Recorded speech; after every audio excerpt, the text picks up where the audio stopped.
Yeah, MLB Data Warehouse, where the spreadsheets flow and the takes get spicy. John, Tim, Doc, let's go. Welcome to the warehouse, stat stack to the ceilings. Exit below's flying, launch angles got a feeling. Tim in the corner with the prospect report, reading fan graphs, blurbs like it's soft court sport. Junior and double A, Tim's losing.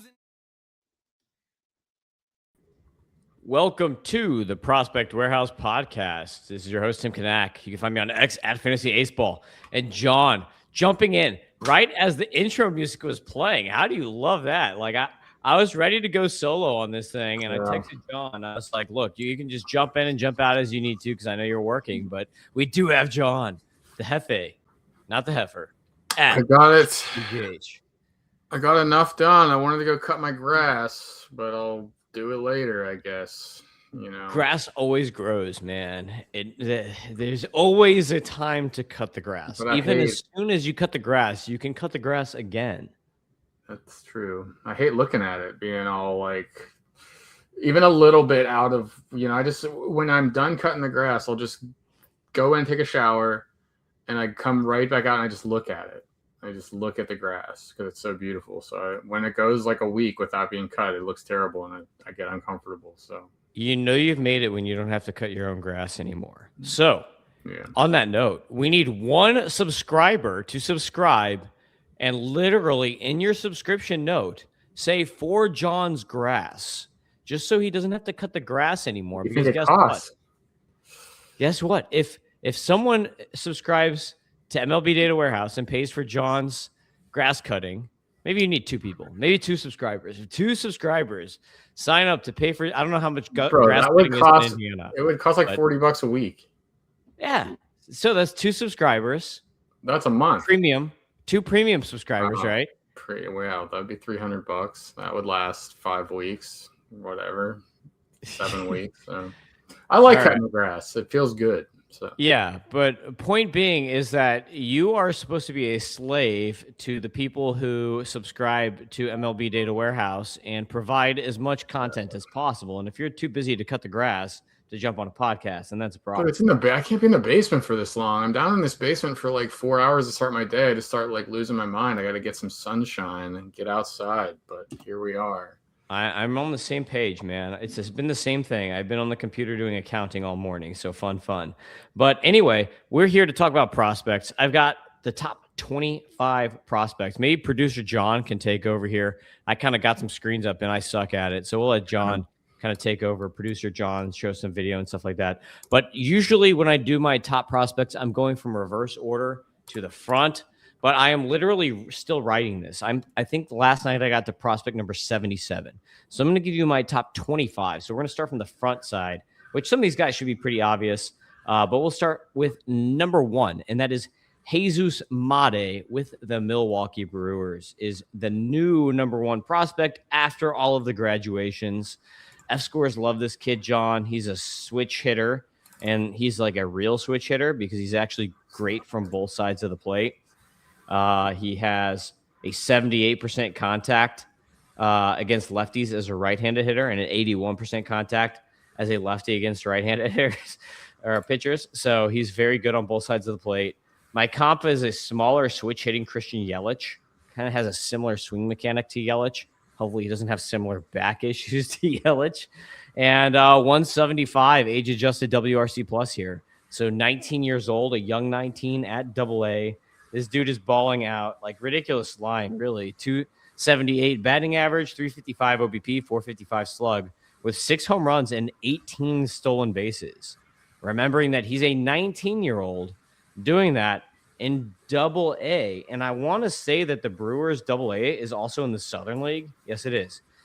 So the Brewers Double-A is Southern League, and the Southern League is the worst league for power. It's basically the opposite of the PCL. Everybody knows about the PCL. Even like non-prospect people know, PCL is bad for pitchers and good for hitters because they're all hitting it like a mile above elevation. Southern League, you're like 1 foot above sea level. And it is just the worst for ballpark reasons, for like wind and stuff, I suppose. So it's infamously known as the worst ballpark for hitters, or the worst league for hitters in the minor leagues. Yeah, I don't. Anything on Made? I was trying to pull up like a leaderboard of that. Of the ballparks or the leagues? Yeah, So the Southern League. There's a 4.24 league ERA there, although that's the last like 6 years. But yeah, Southern League. Is that what you said? Southern League. yeah, Southern League. In the last 2 seasons, it has the lowest ERA, 4.0, 0.8 home runs per 9. So that's like, you're not lying. That's all I have to add there. You were telling the truth. Best pitchers league. So he's actually hitting there. And the that I have on him is a 55 out of 65 hit, 55, 60 plate approach, 50 out of 60 in the power. I think your mic went to 65 your AirPods. Speed. There it goes. Your mic went weird for a second. Oh, someone was calling me, and this phone is supposed to be off. That So did gotta it. love that. There's that. But yeah, I don't know. Spam call. Thank you, spam. So 110.9 max EV too for a 19-year-old. 103.9 average or 90th EV from a 19-year-old. 104 is the MLB average for 90th EV. So he's already at average as a 19-year-old. So pretty solid hitter. Jesus Made, pretty clearly number 1 prospect, I think, in all fantasy circles. Number 2, unless you have anything. No. 19. I don't know. These 19-year-olds. I don't know how often do they actually pan out. That we all talk about. Connor Griffin. Well, he hasn't. Yeah, I don't know. He's leading I off don't now. know. Double A. We'll see. Number 1. It's just crazy to put a 19-year-old at number 1, but that's what we got to do, I guess. Well, he's full of talent, man. Like, it's not all proximity when it comes to prospect rankings. And not to mention, he's at Double A already. So he's going to be up next year. My ETA on him is early to mid 2027. So he will be up next year. Number 2, you're going to love this guy. It's Edward Florentino with the Pirates. That's your boy. This is our number 1 F score guy, Edward Florentino. So talking about another 19-year-old, he's only at high A, though. He is not at Double A, so he is probably a little further behind. The ETA that I have on Florentino is late 2027. Most people are going to have Leodalis DeVries as the number 2, it seems like, in their updated prospect rankings, but I like Florentino a lot better. I think he's going to have a much higher ceiling in his career. The 133 power score is insane. This guy gets to amazing home run power angles, 36.4% sweet spot percentage.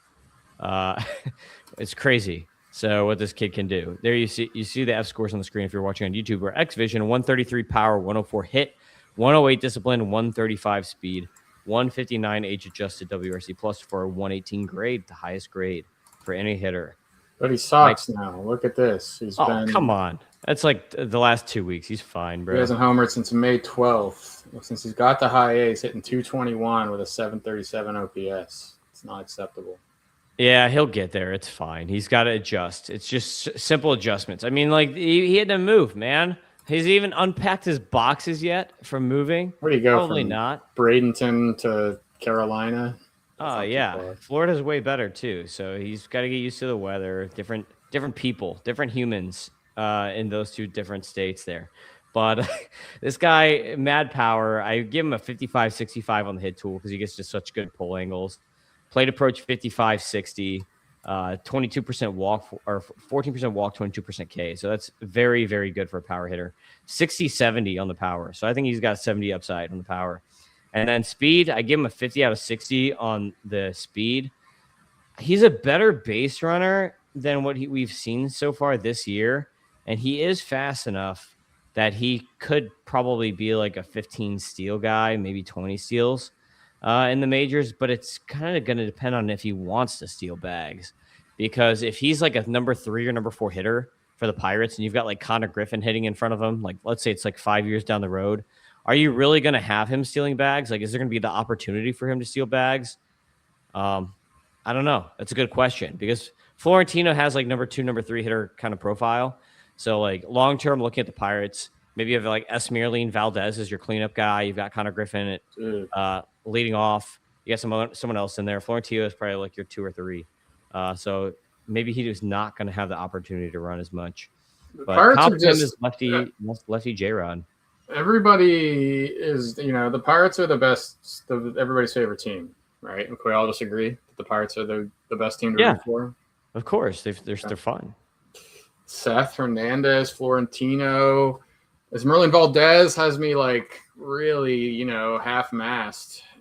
The home run last night off the lefty. I mean, man, I didn't see that coming. I didn't think they'd call him up that quick, but they've been quick on it. It's exciting. I don't know what they'll do with him when Ryan O'Hearn gets back, but I also don't want to talk for an hour and a half on this podcast, so we should probably not get sidetracked. I just ordered some Chipotle tacos. We'll see if they get here before the show. Florentino, good. Number 2 prospect for me. Number 3, Leo DeVries, who's going to be like most people's number 2. I just don't see the upside, like debating DeVries against Florentino as much. Like, obviously, it's a kind of the same deal that we've got with Made. You've got a 19-year-old shortstop at AA, so he's performing very, very well for age to level. But I just don't see the power upside that I see with Florentino. Like, I kept him at a 50, 60 power. EVs, he's hit to 110 maxes. His 90th percentile last year was 103.5, which is under the Made 90th percentile, even though Made is like half a year younger. DeVries, obviously, like if he's gonna be playing in that minor league ballpark in Sacramento, like that's gonna help his stats for this first couple of years. In Vegas is probably gonna be a pretty good hitter's place too. They're like well above sea level. Be hot. So, like even when they move to Vegas, like they're still gonna. It's not gonna quite be like Colorado, but it's probably gonna be more like Arizona, I would say. Although, the ballpark factor. So everybody that goes to the desert says it's not. It's hot, but there's no humidity or something, right? Yes. Yeah. Have you been there? Yeah, twice. Dry heat. Vegas. Yeah. But is that what makes the ball go further? The humidity. I think it's the non-humidity. You don't want humidity. You want like dry air and you want altitude. It's like the combination of the two. So Vegas should be good no matter what. But they'll probably have a dome though. Yeah, and then it depends on if they get the humidifier or whatever. Like you remember the Diamondbacks stadium was a lot better for power before they got that tool in the stadium or whatever. I thought every park puts balls in humidors now. I don't know. I do not go that deep into into baseballs. We need a weather guy. We need a dedicated weatherman to be available on demand at MLB Data Warehouse. Any weather people interested, here's your opportunity. We need a weather ballpark person. I'm still just waiting for that. It's like I'm just waiting. I put out the offer a couple times on Daily Notes and Slate previews and stuff. If someone just wants to give me one time $250,000, like we can make all your dreams come true here. Like you give me $250,000 one time, I won't bother you again, and we'll do a ton more stuff here. So I mean, that's all it takes is one rich guy to be like, here you go. So let me know. Well, I'll hire a weatherman. Weatherman, an AI weatherman. That's true. Way cheaper than $250,000. Yeah, I could probably do pretty good at that. Leo DeVries in AA, so I guess you could see him. He's young. What do we got? 3 straight 19-year-olds to start this? Yeah, boy. DeVries, I think, is up in early to mid 2027. There is an off chance that he comes up like September call-up this year, just because they want to like get him started.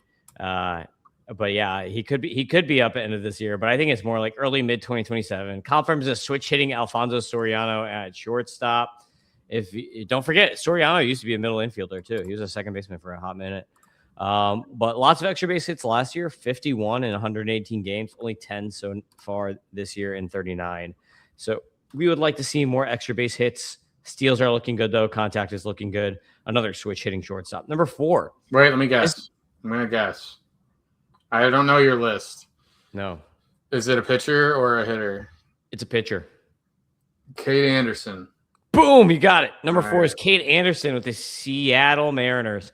Cade Anderson this guy should be called up. Like, what are we doing here? 135 stuff, 134 control, 133 FERA the other day. Looks like there you go. Boom, 123 FERA. So 135, 134, 123. He's just been absolutely phenomenal.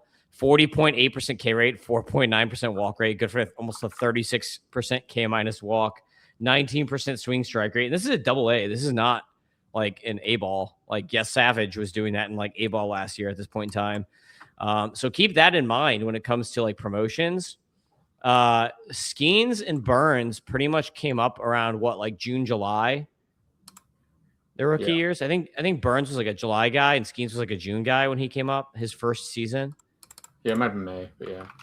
Yeah, Cade Anderson is just waiting for an injury. I feel like if he needed to come up right now, he could come up and be really good, like no problem. Yeah. So he's really really good. My comp from is Max Fried. He doesn't have the elite pitches of Skeens and of Burns, but I would to venture that the command is much better overall than both of those guys. On the pitches, he's got a fastball. He throws mid 90s, 60 to 65 rating on that.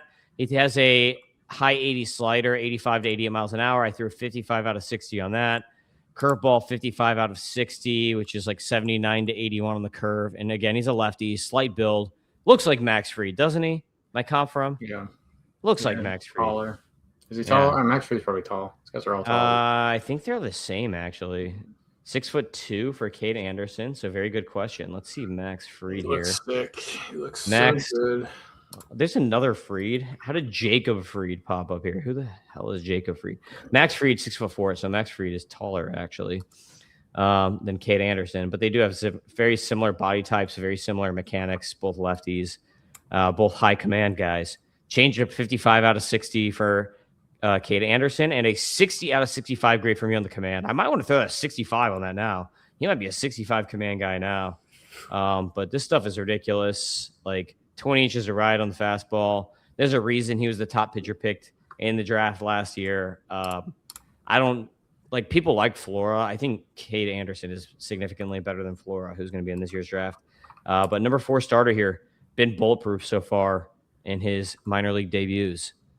And not to mention Mariners, man. He's going to have a really great ballpark. The Mariners are awesome at developing pitchers. Like this guy has the wind is blowing in all of the sails here.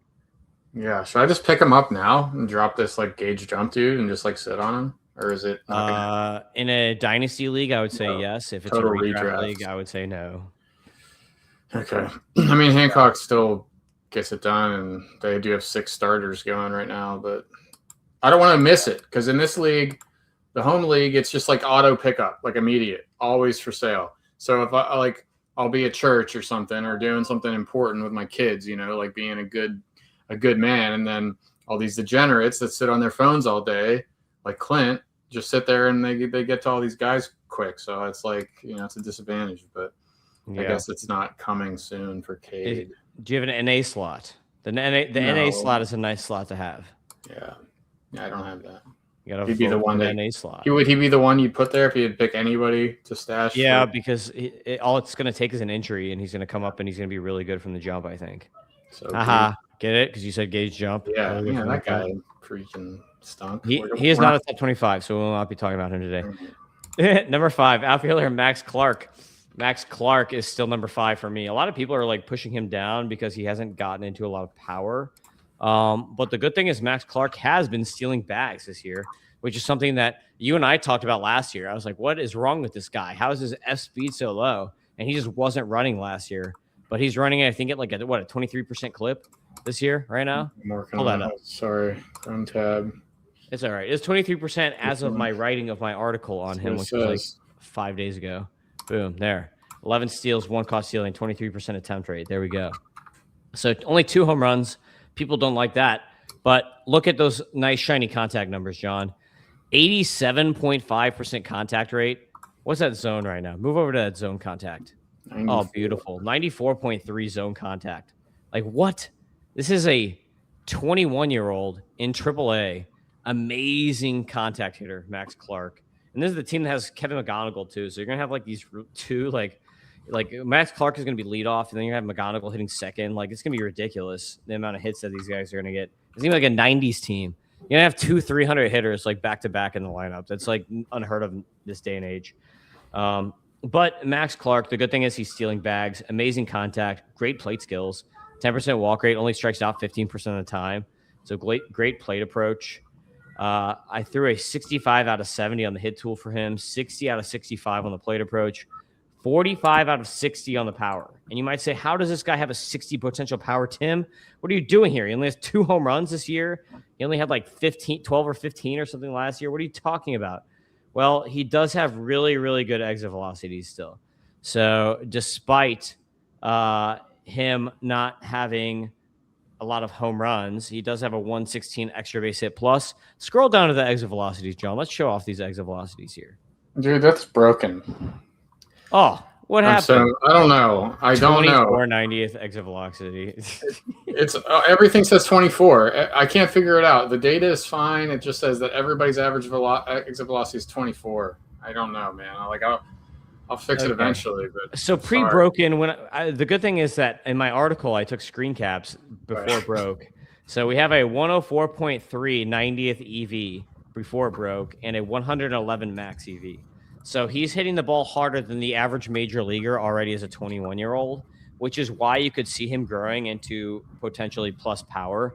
So I think in worst case scenario, he's a 55 peak power guy, but I think he could get to 60. So, and if he runs more, because he's a very good base runner and he's very fast, if he runs more, you could have more speed here. So, like, shout out to Corbin Carroll, but prospectsavant.com. That's a backup for me. Not affiliated. Don't know the guy, but it's a good site. So this is from him. We'll steal his data, but there you go. Yeah, there we go. Check that out. So not his data. Hold on. We're not stealing his data. It's not his data. It's public data. We're not stealing anything. But this guy compiled a nice website at prospectsavant.com. So that is not currently broken. Yeah. Yeah. 90.1 average EV. You can see his max EV is 84th percentile. So that right there is telling you that this guy can get into more power. He just hasn't done it yet. So he will eventually, I think. So that's Max Clark with the Detroit Tigers outfielder. I think he's going to be like a 290, 300 hitter, can hit 20 bombs and steal 30 bags in his peak. It's a real problem for us that AI has just let anybody become a coder or web page designer. Like my entire edge, the reason we got here as far as we've gone is because I knew how to code and nobody else did. And now everybody can do it. And all these sites are popping up and all these tools. And we're just like, we're not that special anymore. But yeah, we are. We're very special because we are the only site that has F scores and we make up stats like JAERA. And we have good personalities. Yeah, well, we have the best personalities. Some would disagree. That's not even debatable. Oh, come on.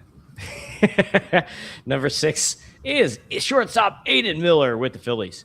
Aiden Miller has not played yet this year. Yeah, what the heck? He's already a top 10 guy for me. Guy's graduated. I'm not going to ding him for not playing because he was amazing last year. So I'm just like not really too concerned long term. He's still 21 years old. He's going to be 22 in a month. This is the Phillies guy, And apparently, as of 5/20, the Phillies beat writer, so May 20th, 1 week ago, the Phillies beat writer says he has resumed baseball activities.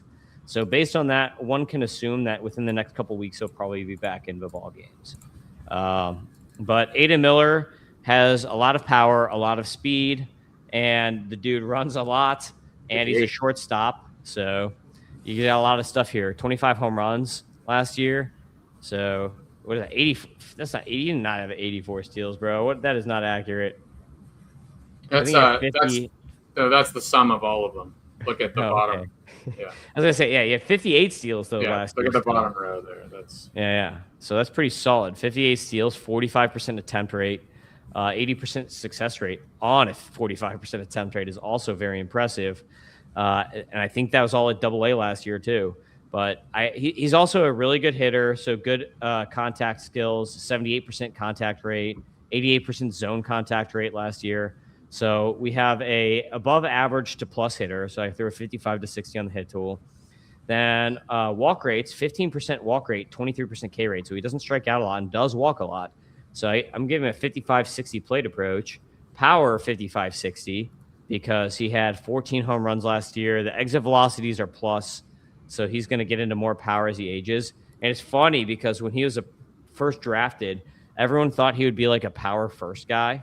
So it's like that's like the last thing coming here. And then the 58 steals last year. So obviously he's a really good runner. 65-60 speed. I don't think he's going to be a 50-bag guy in the majors. I think he's going to be more like a 20 or 30-bag guy. But we could have like a 30-30 player here, John, eventually. I think at least he's a 25-25 guy, maybe a 30-30 guy, though. F scores love him. 117 power, 100 hit, 111 discipline, 129 speed, 161 age-adjusted WRC+. So Aiden Miller with the Philadelphia Phillies. That's the one guy they didn't trade last year that is still in their farm. I thought he was going to be banging down the door to play third base for them this year. But Oh. the injury, how's Alec Boehm doing? He's gotten going a little bit. Yeah. 603 Well, OPS, pretty bad. So once guess- he loses his lawsuit, then yes. Miller needs to play several weeks in the minors, so I guess we won't see him soon. But who knows? end of the season, he'll be up at the end of the season, dude. He's way better than Alec Boehm, so he's just gonna supplant him at some point. The Phillies have been trying to trade Boehm for like 3 years, and they haven't been able to. So, like, I don't know. We'll see where that is at the trade deadline.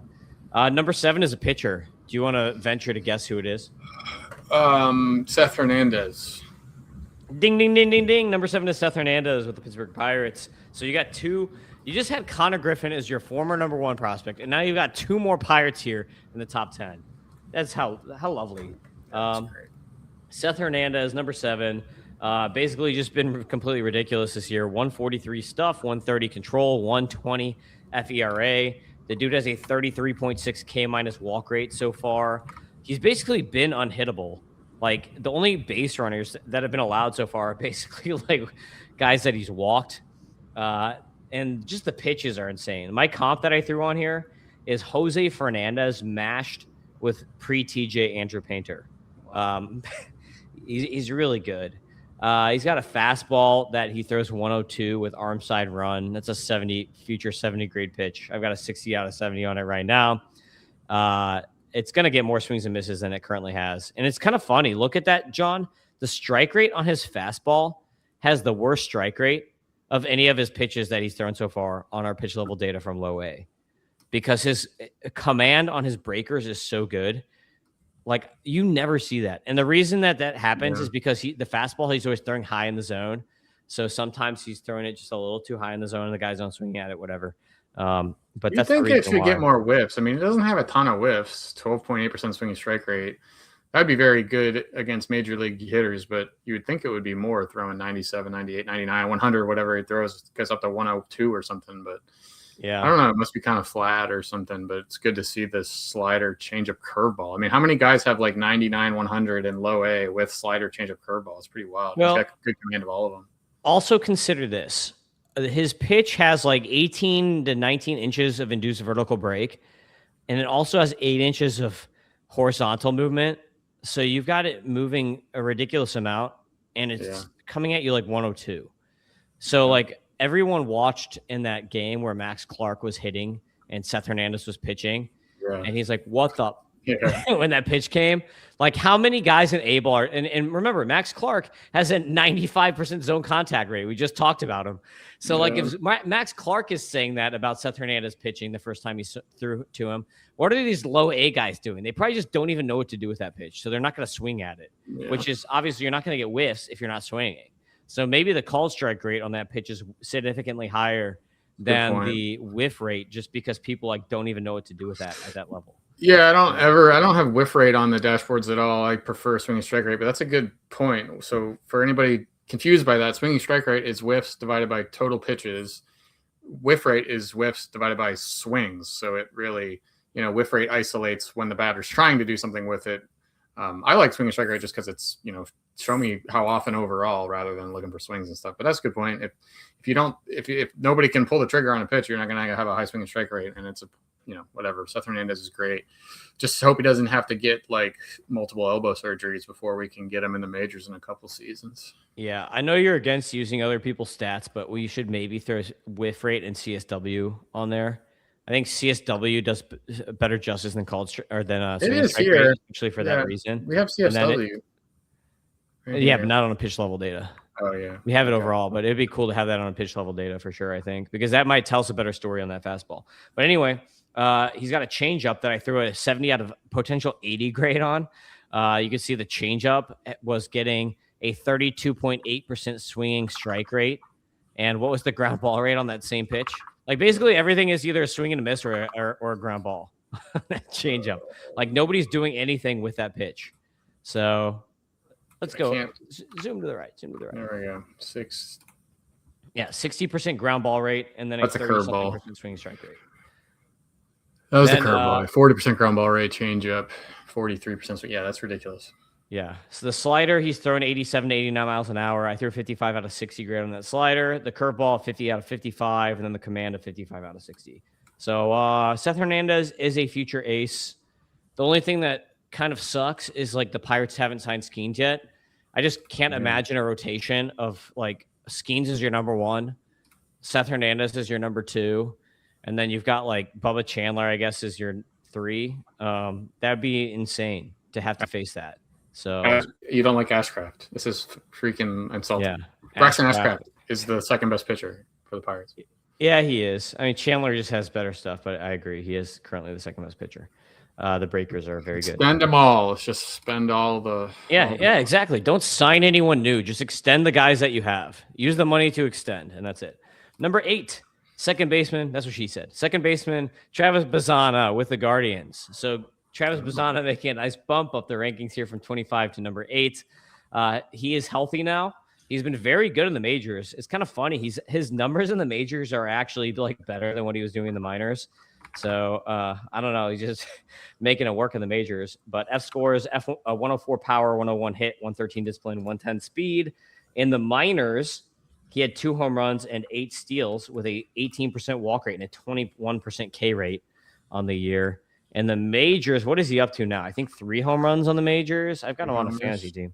3 home runs and 7 steals. So he's got combined for 5 home runs, if I can do math.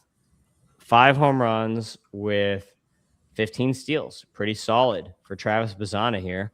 Not to mention really good plate skills. Contact in the majors, 78.5 is pretty solid for a guy in his first 100 plate appearances still.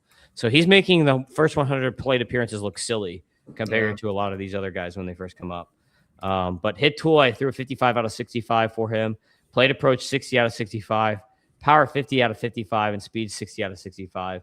So he's a big-time riser for me. Second base sucks, which is why I texted you the other day, and I was like, dude, where's Weatherholt and Bazzana in your second base rankings here? That's insulting. That they were there. They were in the top. Did I not see them? Yeah, they were. Weatherholt was like number 6 or something. Bazzana was number 11. I was kind of confused. Top 5, bro. Like that's Marte, Jazz, and these two. That's so wrong. That's just so wrong to say. The thing you just said is it's crazy. You just have prospect head. Yeah, maybe. I don't know. This prospect head is doing pretty good in his one redraft league this year, which is TGFBI. So, take that. I'm terrible. Every league sucks for me. I'm terrible at playing the game that I talk about all day. It's pathetic.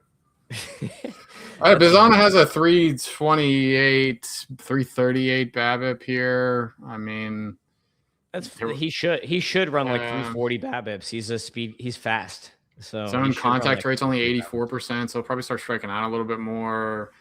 I don't know. Like it feels like the best month is behind him for you still expect a little bit of a struggle. It's always suspect when guys come up to the majors and hit better, but Colson Montgomery did it last year, so I guess it's not impossible. He's going to get more power. He's going to lose a little. He might strike out a little more. He has a couple batting average, but he's going to get to more power. Bombs, man. I mean, I saw his first home run. I was at that game in Cleveland, and then the one he hit just last weekend. My goodness, that thing was nuked. So he's got power in there, but didn't really profile as that right away, at least. Yeah. Number 9 is a Cardinal. Guess who? Joshua Baez, or the pitcher. Yes, outfielder Joshua Baez, number 9 with the Cardinals. So he had 2 more home runs yesterday, actually, as of this recording. So he's up to 13 home runs now, I believe, on the minor league season. 150 extra base hit plus. He also steals a bunch of bags. Like, this is a future 30-30 guy, as long as he can get to enough contact, which has been the issue this spring or this season, is the contact rates have been off. He just has such massive power. Like, I've seen him live now a lot, and he was absolutely destroying everybody this whole spring, like an amazing spring training. 63% contact rate, 64. We're leaning on 64 is not going to fly. Last year, he was running low 70s contact rates, which that'll fly all day for this kind of power and speed. I think that he's going to improve in the contact and zone contact as this AAA offseason goes on. I do not think he is up, because a lot of people are like, man, look how good Jordan Walker is. the Cardinals are competing. If we just bring up Joshua Baez now, this lineup's going to be sick. I just don't see it. I don't see Heim calling him up until like September or maybe late August, because I think that the Cardinals are going to want to play this card. Right now, you've got a competition between Sal Stewart and J.J. Weatherholt to be the NL Rookie of the Year. It's almost going to be, unless there's an injury, one of those two guys. Who'd you say it was with Weatherholt? Sal Stewart and J.J. Weatherholt. Okay. And we have this rule where if you win Rookie of the Year, you basically get a free second-round draft pick. And so the Cardinals are going to want to win that. And then they're going to want to win it again next year because they're rebuilding, they're retooling, whatever you want to call it. So I don't think they're going to let Joshua Baez debut until he maintains that rookie eligibility heading into 2027, just so they get a second shot at the extra second-round draft pick, which is not just the second-round draft pick, but you also get like bonus pool money, which is going to allow you to spend more money in the next year's draft. And next year's draft is also going to be really good. So the draft we're about to have this summer is going to be a good draft. And then the following draft is going to be sick for pitching, especially. So the Cardinals are going to want to get some money for that draft and get that pick. So I think that they're just going to hold Joshua Baez for selfish internal reasons. And his plate discipline's a mess. So. Yeah, exactly. I mean, they have a reason to. Like, they have to be like, we need to see 70% contact rates before we call him up. And they could be completely justified in saying that and be like, dude, you got to get your contact up. We know you can mash bombs. We know you can steal bags, but get the contact rates up. But anyway, on if it's going to take them 4 years like Jordan Walker, they should start the clock now to get it. Yeah, exactly. Yeah, look at that. That's a freaky profile. It's not quite Spencer Jones bad, because Spencer Jones is at like 50% contact rates, but it's not good. Like you don't want him to come up and strike out 35 or 40% of the time. But I give him a 40 out of 50 on the hit, because he was hitting 70% contact rates last year. So he's shown he can do it before. I think he'll get back there again. The angles are phenomenal. So I think he has the chance to get to a 50 hit tool. Will he is the question. I think he'll at least be a 40 hit tool guy. He's not a 30 Spencer Jones guy. Plate approach, he can walk. So he has a potential to get to an average plate approach. He will strike out a lot, but he can also walk. Power, he's potential 70 grade power here. Power is the real deal. And speed is 65 out of 60. My comp on him is Byron Buxton mashed with Joe Adell. And Joe Adell, talk about that comp. It took him 4 years, too, to figure out his thing. So, that's just where he's at. But I think that the power speed combo is so good here that he's a top 10 prospect. What say you? Yeah, one of those gotta have him roto guys for the power and speed, and then you just kind of hope he can hit 230 or something like that. I just sent the Prospect Savant website has a donate button, so I gave him a tip. So shout out to me and thank you, Prospect Savant. So look at that. If we use your tools, we send money. So if you use our tools, you should send us money. That's right. Things are reciprocal here at MLB Data Warehouse. Right there. Number 10, shortstop, third baseman Caleb Bonham with the White Sox. Bonham has been bombing. I tried to do something there. Bombing her today, right? He's been very successful. Yeah, he's at like 15 home runs now. He hit his 15th the other day. So major home run bash this year. Like I think he only had, what did he have last year? I don't even know if he hit 20 last year, but he does get really good power angles. The contact rates were better last year. 12 home runs last year, already at 15 this year. Contact rates last year, though, were closer to 80%. This year, he's down at like 65.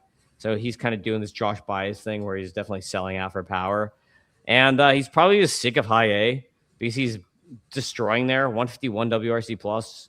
Why is he still in high A? Like, bring him up to double A. Like, what are we doing here, White Sox? So I don't know. Like, I feel like guys get bored when they're at a level too long. And I think he's just like, let me hit as many home runs as I can until I get a call up to double A here. Because he has shown way better contact rates, just like Joshua Baez. My comp from is Bobby Witt Jr. mechanics with a Gunnar Henderson light outcome. I think that's what we got here. Almost a 20% barrel rate last year. It's insane.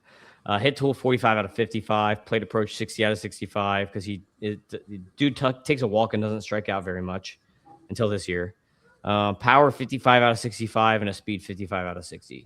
And third base sucks. He's probably going to be a third baseman because the White Sox are most likely to draft a shortstop here with Rock Chalowski, or they're going to get Grady Emerson, both shortstops. And they've got Billy Carlson, who's like an 80 grade shortstop defender. So Bonham probably a third baseman long term. And third base is terrible. So if you want a good third baseman, Bonham your dude. Kind of see him as like a 260 hitter with 30 home run power and 15, maybe 20 steal speed in his peak seasons. So I think he's a go get him type of guy, Caleb Bonham. Yeah, it's interesting that he's totally shifted his approach with the home runs. Kind of had that here. Like K rate's up 9 points, but already has 3 more homers than he did last year in a third of the game. So I don't know. Don't you agree that's just boredom? Like he's just I've been in high A too long. I just want to smash taters and get a call up. I don't know what it is, but that sounds like too simple of an explanation. Yeah, maybe. I don't know. I like to say, I mean, these are like, he's like 20 years old. He's not going to have a complex. Do you think he's like chessing this out? I think it's just like, he's 20 years old. He's like, I can't drink. I'm sitting here in freaking high A. I deserve to be in double A. Let me at least like hit some bombs. Right. Well, I mean, remember the 90s commercial, the Braves commercial? Chicks dig the long ball. Maybe he's looking for a girlfriend. Yeah. To go see, what is it? Bull Durham. Look for 40-year-old Cougars in the crowd. Number 11, catcher, Rainiel Rodriguez. Rainiel, it's not Rain. Everyone I keep saying says Rainiel. I actually met his mom and his sister at the breakout game this spring, and they actually helped me get my son on the field to take a photo with Rainiel Rodriguez. And you say it Rainiel, like a rye, like a whiskey, is how you say it. But he's a very nice family. So this guy's fun. He had a fun interview the other day talking about Liam Doyle too. So go check that out on your time. I'm not allowed to cuss on this podcast, right, John? So I won't say it. But anyway, Rainiel Rodriguez, 136 F power, 98 hit, 106 discipline, 93 speed. Catcher, he's playing some first base too, because the Cardinals have like a million good catchers. So he's playing some first base this year. I think he played 1 game in left field. But he had 43 extra base hits, John, in 84 games last year. So that's like pacing for like 80 extra base hits in a season, which is absolutely insane. This is the batted ball king. Pull power. Like this guy is air pull king right here. Rainiel Rodriguez. But I give him a 50-60 hit tool, 60-65 plate approach, 55-70 power, and a 40-35 speed. You have anything on Rainiel, who moved up from number 40 to number 11 in my prospect rankings? He's really bad at WBSR per plate appearance. What's that? WBSR. What's that thing Weighted at the bottom? Base running skills. Base I don't even know what that is, dude. Yeah, it's probably a base running thing.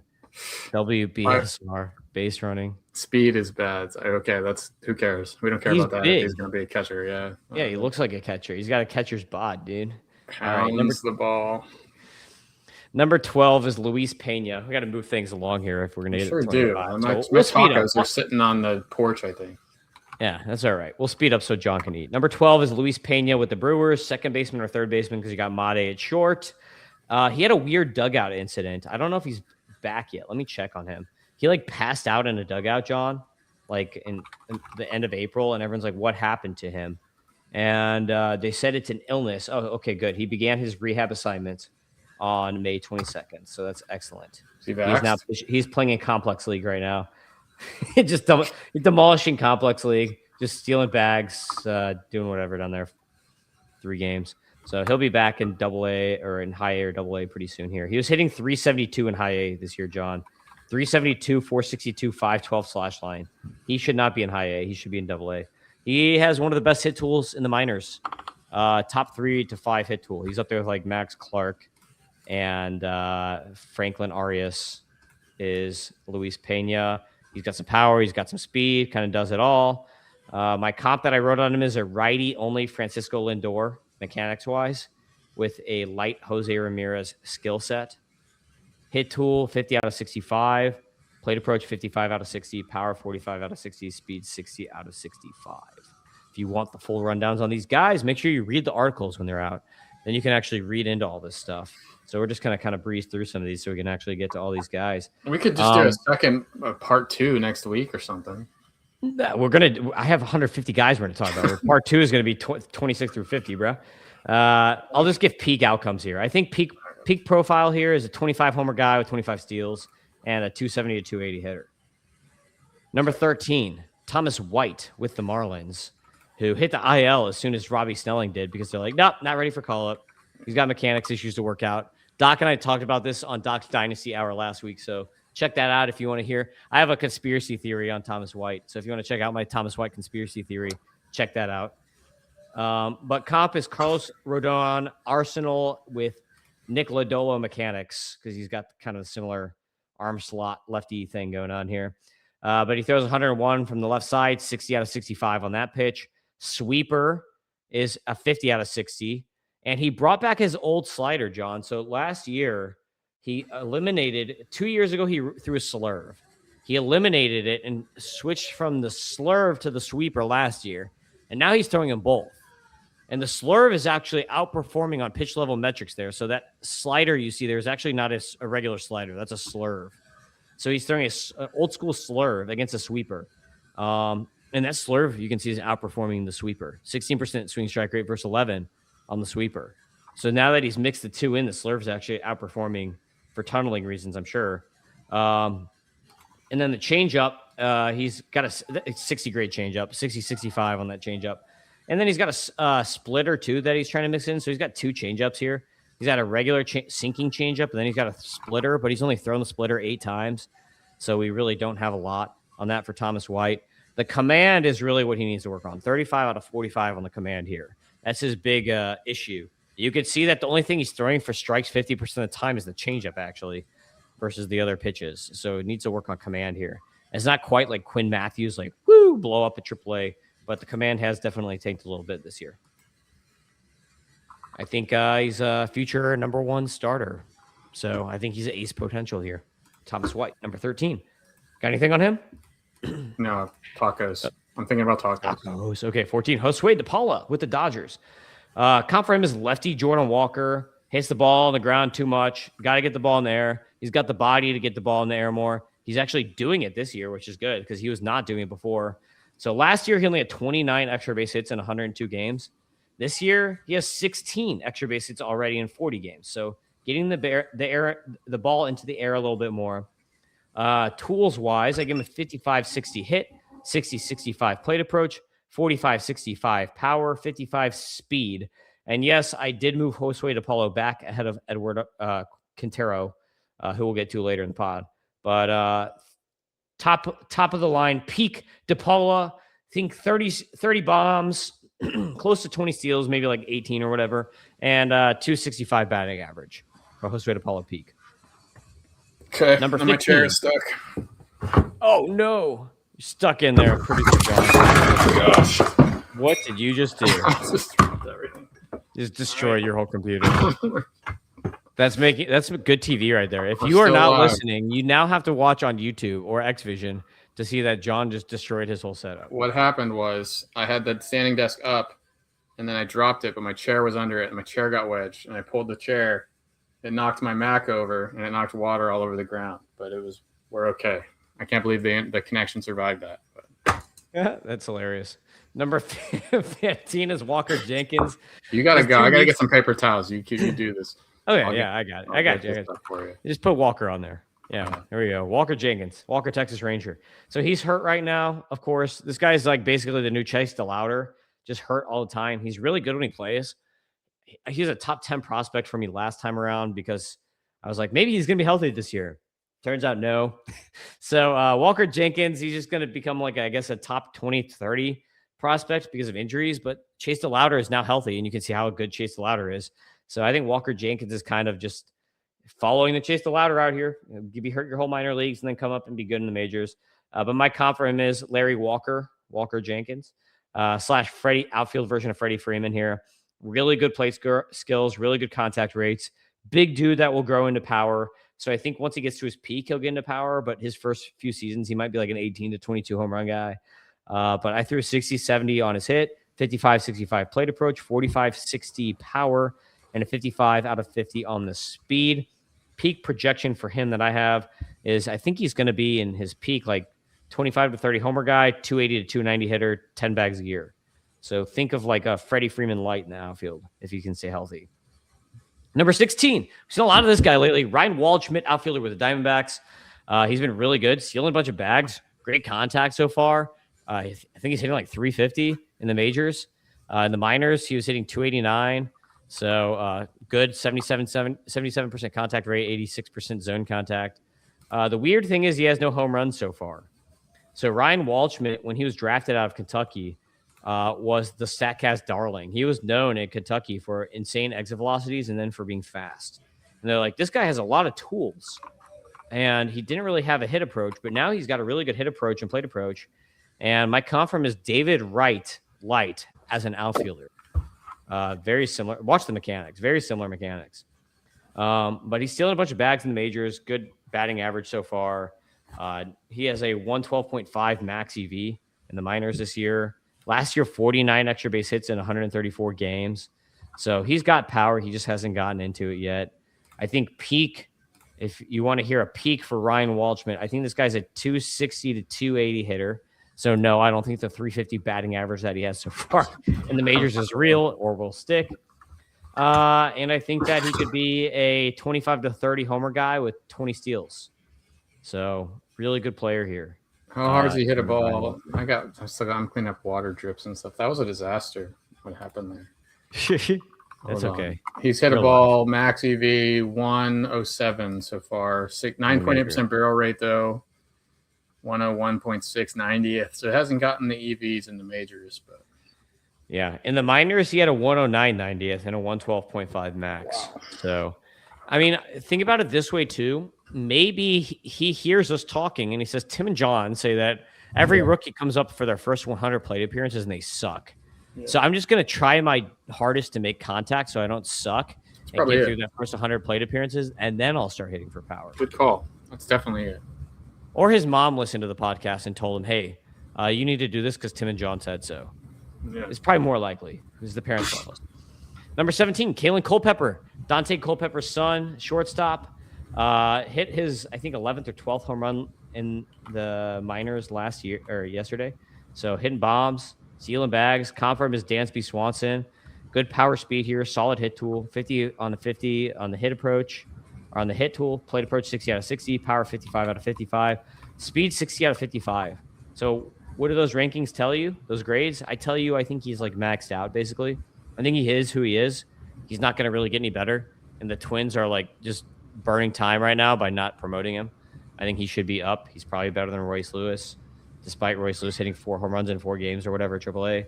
But I think he's a future 20 home run hitter who can hit between 250 to 270 with 25 bags. So just literally think Dansby Swanson. Look up Dansby Swanson. Maybe hits for 10 points higher average. And Kalen I know over the winter I did say that he was Dante Culpepper's son. And I thought, like, I looked that up and it said he was, but it must have been totally fake because he's not. That's his dad right there. So. Oh, bro. I thought he was because you told me he was. I know. But Jeff Ponce told me about it one time on Twitter. He's like, by the way, like, I don't know why you guys keep saying that. Definitely not. Oh. Well, there you go. Shout out, Jeff. But sorry. Dude, I just completely bought, like, I thought, okay, I'm not reading about this online. John is telling me about it, so it must be real. That's like reverse psychology there. I mean, an American black guy in pro sports with the name Culpepper. It was a pretty good odds of hitting that, but we were wrong. It's like 1 in a million. There's probably a million Culpeppers, bro. Yeah, okay, number I don't know any Culpeppers. Only 2 I know are these 2 guys. So. There's a restaurant called Culpeppers in Missouri. Number 18, outfielder Eduardo Quintero. Quintero having a rougher year. So Quintero, he's going to bounce back. He'll be fine. He was like video game last year. What do you have? 48 extra base hits in 113 games. So he had, I think, high teens homers and 50 steals or something like that last year. I'm not looking at the stats. But this year, only 9 extra base hits in 34 games. So he has been hot the last week. He's been doing a little bit better the last week. 17 steals, though. So he's stealing bags, almost 40% attempt rate, 2 home runs. So he is getting a little hot now. Just the power's been off. But I think ultimately he's going to have power. I think he's a 50-60 hit tool guy, 45-60 plate approach. 40-60 is my power scale, and 65-65 speed. I think ultimately he's going to be a 260 to 280 hitter, 25 home runs, 40 steals is his peak upside. So like I don't know, worst version, I guess, of I put on here for a comp shades of Wander Franco because he's got similar batting mechanics. So maybe it is like that's kind of what Wander Franco is doing. So keep him away from teenagers. Yeah, and we're good with Eduardo Quintero. He's free. Yeah, he was free, but he was convicted though, right? So he's guilty but not serving. Dude, if Trevor Bauer's not coming back to the MLB, then there's no way that Wander Franco is. So, like Trevor Bauer was innocent. It was actually like innocent by jury. So I don't know. Yeah, and MLB Data Warehouse remains an anti-sexual abuse podcast in all forms. We believe in monogamy and marriage and lifelong bonds. Yes. There you go. No kink. I'm not going to kink shame, but we're not pro what he was doing. It's very dumb of him to be doing what he was doing as a professional athlete. I don't feel bad for him at all. You make extortion easy. It's like, how easy can I get extorted? Let's try. Yep. Let's see. Okay, number 19, Josue Briseño with the Tigers. He also hasn't played this year, but he's really good. And he's just kind of moving up the rankings from 29 to 19 based on graduations. There's nothing he has done to move up. It's just people getting out of his way, basically. But Briseño, catcher, first base, the Tigers. I think he's ultimately going to be a first baseman mostly. Maybe he plays enough catcher to still retain eligibility, just because they have Tyron Lorenzo also in the system, and he's a 70 grade defensive catcher. So Briseño, catcher, first base, really good hitter, and I think we're going to run into like a 270 hitter who can hit 25 bombs. Maybe he's Ben Rice, dude. Maybe he could be like I comped him to Joey Votto because his mechanics look the same to me, and he's a lefty. But Ben Rice is also a lefty. Maybe he could just be the Tigers' Ben Rice. 114.3 max EV as a 20-year-old for Briseño. So he's a really good power hit tool here. So maybe he's just Ben Rice. Josue Briseño. Number 20. Mike Sirota, another Dodgers outfielder. Sirota is getting buried a little bit just because there's the problem with these Dodgers is that there's too many Dodgers outfielders. Like not all these guys can make it. But Sirota has been amazing this year. He was hitting like 400 in AA last I saw. I think he's hitting like 340 on the season when you combine both leagues. Let's pull his F scores up here. 127 power, 96 hit, 119 discipline, 101 speed. Yeah, look at that. 322, 473, 575 slash is insane. 1,049 OPS. 7 bombs, 7 steals for Mike Sirota. My comp for him is Julio Rodriguez Light. 32 extra base hits in 59 games last year, John. So more than an extra base hit for every 2 games. What is that, like 1.9 games per extra base hit or something like that? So really good. And 22 extra base hits in 38 games this year. So that means overall, that's 54 extra base hits in, 97 games? That's insane. All right. Hit tool grades 45 out of 50 on the hit, 60-65 plate approach. Like his hit tool is okay, 76% contact. 55-65 power. He gets a really good power angles too. 55-55 speed. I think ultimately in his peak, Sirota is a 250 to 270 hitter, 25 to 30 bombs, 15 steals. So a really good hitter.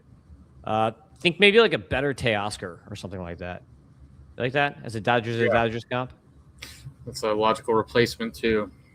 Yes, it is. Especially he's older than DePaula and Quintero. So even though he just got to AA, he's almost definitely going to be in the majors before Quintero. But DePaula, he might beat DePaula just because he's older.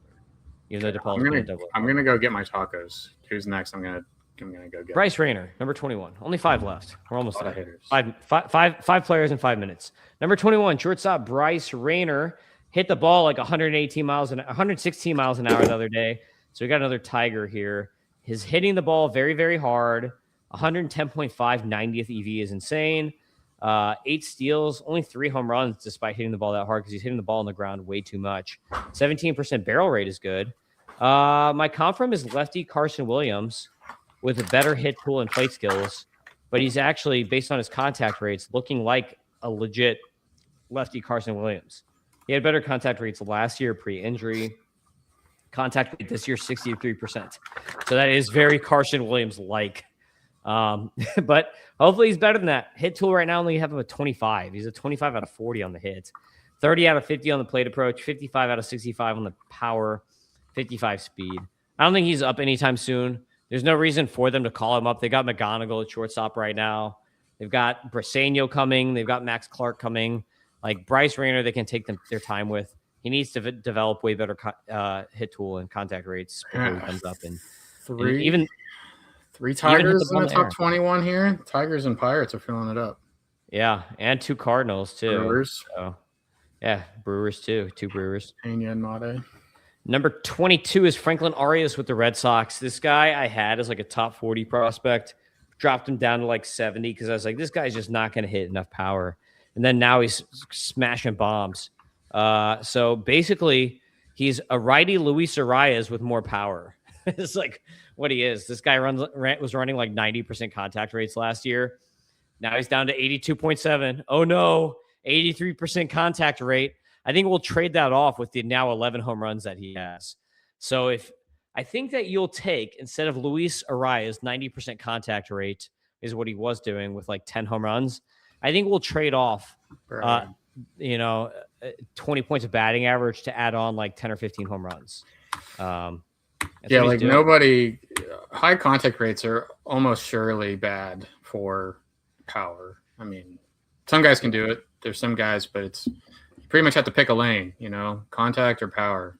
I would rather have the power to an extent. You need a good balance, but I mean, he's still got a 70 grade hit tool. Like I've got him a 65, 70, even at these contact rates. Plate approach 55 out of 60, power right now 45 out of 50, and there's no speed here, so he's not going to run. But I comped this actually. You might like this better than Arias. I comped him to DJ LeMahieu, going from Colorado to the Yankees. Because if you remember, DJ LeMahieu has always been a high batting average, high contact guy. In Colorado, he was only hitting like 10 homers. Then he goes to the Yankees and hits like 30 bombs all of a sudden. So it could be like the Yankee transition for DJ LeMahieu.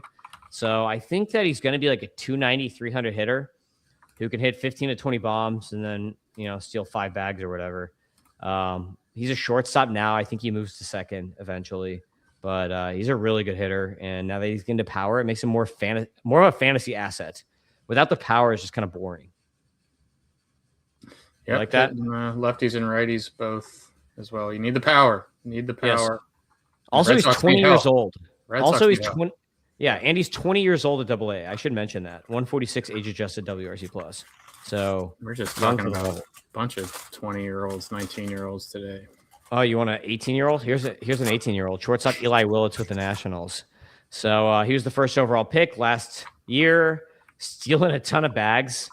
Good contact rate, 75% contact rate. This dude takes a walk too. Almost a 20% walk rate. Look at that. 18.8% walk rate, 22% K rate. So we've got solid contact. The plate approach is impeccable. And then he's stealing bags, 50.8% attempt rate. He's just having fun. Half the time he's on base, he's running. 24 steals, 7 caught stealings. I don't even care. Just keep running. He's just having fun down there. Hunter saw him last night. Hunter Marvel, the MLB DW contributor, was at Fredericksburg, or I don't know if that's where the game was, but he's in the Baltimore area, so he went and saw him. He didn't even know. Go to a game with Doc. What is he doing? Doc goes to Fredericksburg games all the time. I don't think they know each other. And I don't think that was in Fredericksburg. I don't know. It was at maybe Baltimore's high A or whatever, but he didn't even know he was going to be there. He just texted me. He said, look, it's Eli Willits. I was like, oh, yeah. Actually, that's one of the guys I know. I know him. So I've heard of him. So this is impressive about Eli. 14 extra base hits in 36 games so far as an 18-year-old in A-ball. So pretty impressive there. I think he's going to project out as a 270 to 280 hitter with 20-30 upside. So 20 bombs, 30 steals. Hit tool 45 out of 60. Plate approach 45 out of 60. Power 35 out of 45. Speed 60 out of 60. Ready for number 24? This guy's in the majors. Guess who? Who's in the majors? I have food in my mouth. I know it's the number one rule of podcasting. The guy that's in the majors. Guess. A hitter. Yes. Recent call-up. Colt Emerson. Boom! Colt Emerson, Seattle Mariners. So 2 Seattle Mariners here in the top 25 also.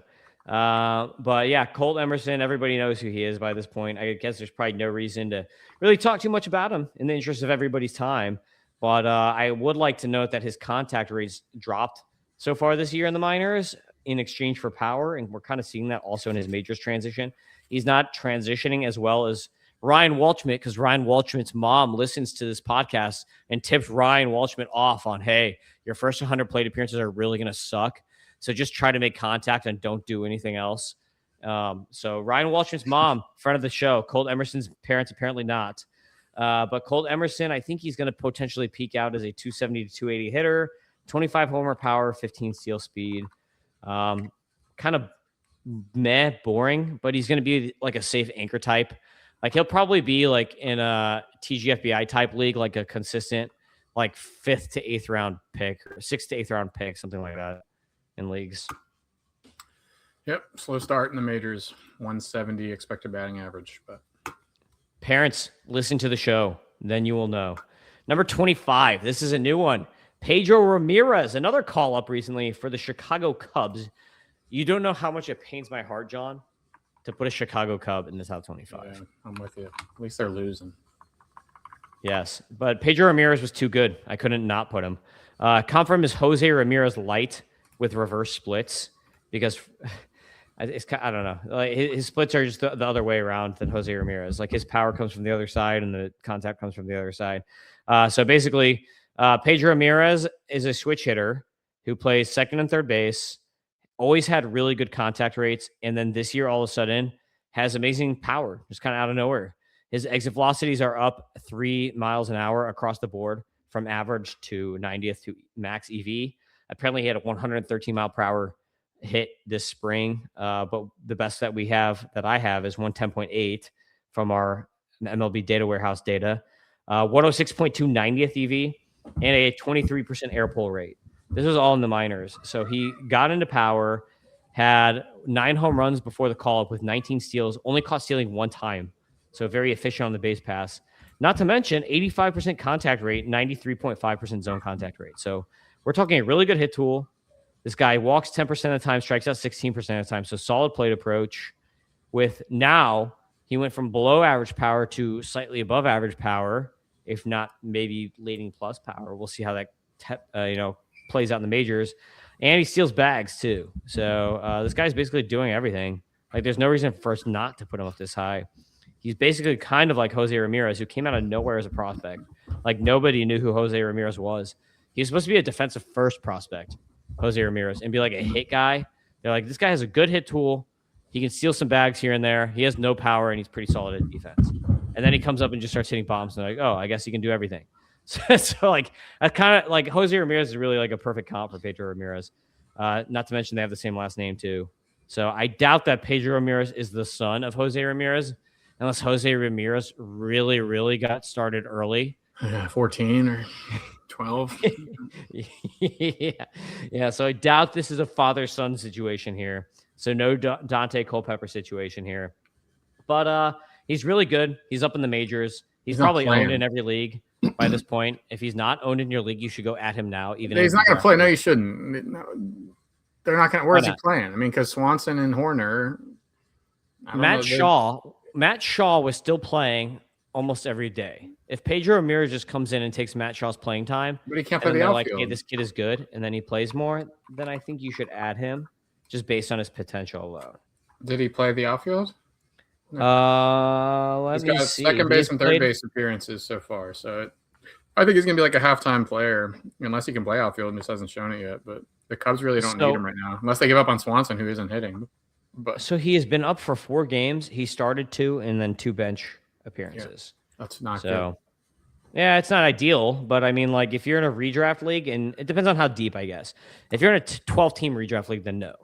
If you're in a 20-team redraft league, then it's probably worth stashing him on the bench, because I bet he's going to be better than like Jose Tena or like, I don't know who else are you getting on the bench right now, like what's his name, Jose Sonora or whatever. Sanoja, yeah, there we go. Sanoja on the Marlins, like he's gonna be better than like those middle infield options. So, okay. Pedro Ramirez. Pedro Ramirez, 25. I want to eat my tacos. Yes. Taco time. Make sure you subscribe to MLB Data Warehouse.